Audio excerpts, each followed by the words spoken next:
In today's episode, we are returning to the other half of the island to check on the conditions of the other two amazing dinosaurs we left last season. However, their luck may be as dire as Bloodshot's luck is right now. These two baryonyx are known as Bary and Elizabeth. Last time we meet these two, they were just starting to create a family together. However, the two parents have failed to raise multiple young, either by not guarding the nest at a time to ensure the survival of the eggs, or by the heat of the jungle environment in which they were raising their offspring. Bary will once again want to mate with Elizabeth again, due to another unseen force that controls the island. The island, like most other islands, has a volcano. Now, this volcano is not active, but at periods of time, the temperature of the island will be controlled by this volcano.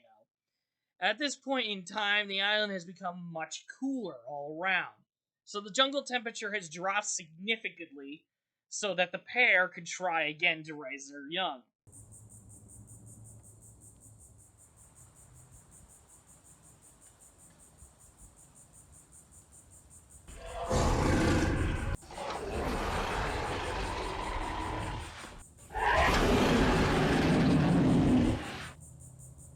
However, the heat also makes the baryonyx unable to keep themselves warm. With the drop in temperature, it also brings out new polar dinosaurs to the scene.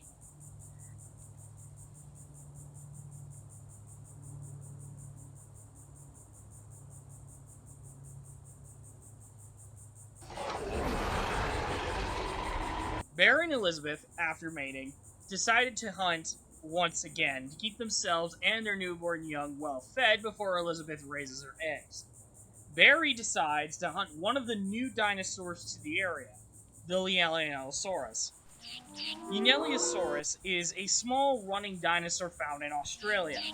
They are very much like the Dryosaurus, except that Lieliosaurus can withstand very harsh winters that were in their environment. Bary, despite the cold temperature, gives it a shot in hunting the little dinosaurs, and goes in for the attack.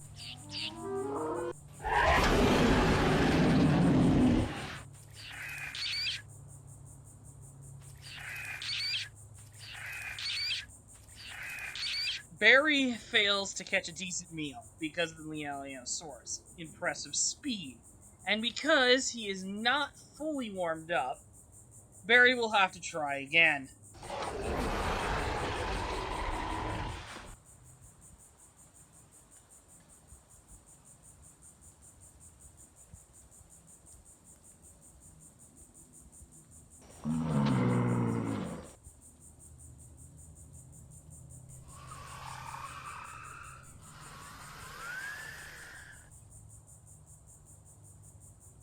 Meanwhile, Elizabeth tries her luck near the jungle lake, and also finds that it is hard to hunt the fish in the water. However, with some parts of the water starting to turn cold, and the impressive 1 foot long claw on her arms, she manages to catch a few fish, but it will not be enough for the pair and their incoming family to survive. As she drags out the fish that she has already caught, she sees one of the new species in the area. Besides the Lieliosaurus that have come down for a drink, there are much bigger dinosaurs at the watering hole, like these Muttaburrasaurus. Muttaburrasaurus is a type of hadrosaur that can not only survive in cold temperatures, but has a very distinctive nose which emits a unique trumpet call to communicate to other members in their herd. However, a hard predator seeks to hunt every herbivore by the lakeside. A polar Allosaurus. Polar Allosaurus is one of the biggest predators in Australia during the early Cretaceous, and it has begun to hunt down one of the Muttaburrasaurus.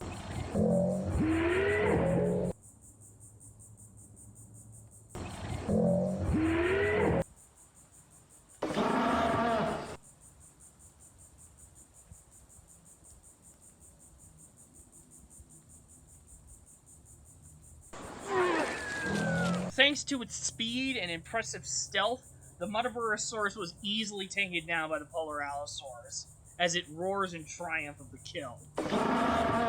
After the incident at the watering hole, Bary and Elizabeth come back to the nest with what they had for the day.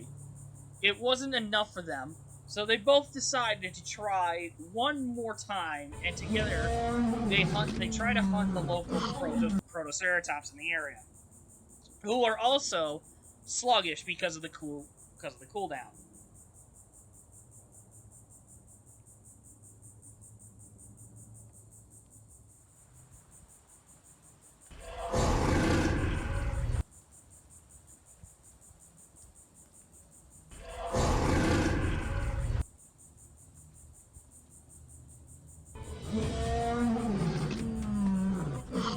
As they are about to strike at the Protoceratops, another predator appears and ruins their hunt.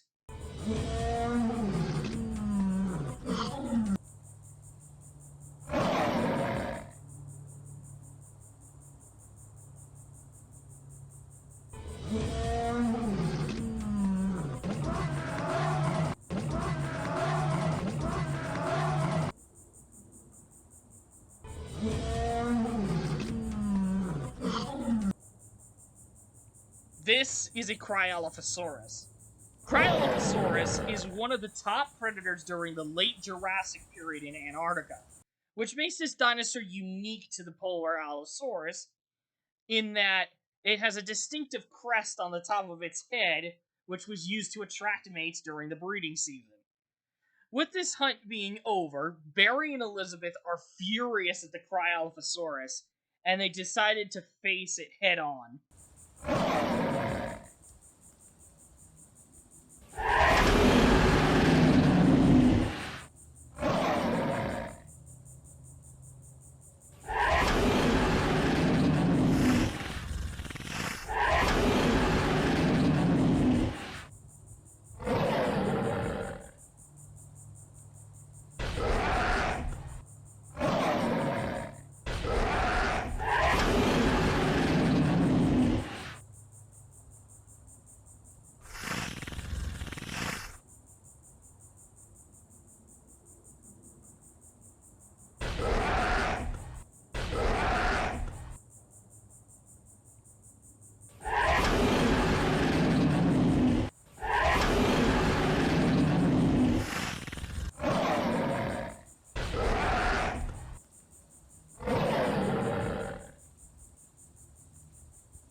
After their intense fight with the smaller predator, Bary and Elizabeth have wasted a lot of energy in that fight, and now must use whatever else they have to continue the never-ending search for food.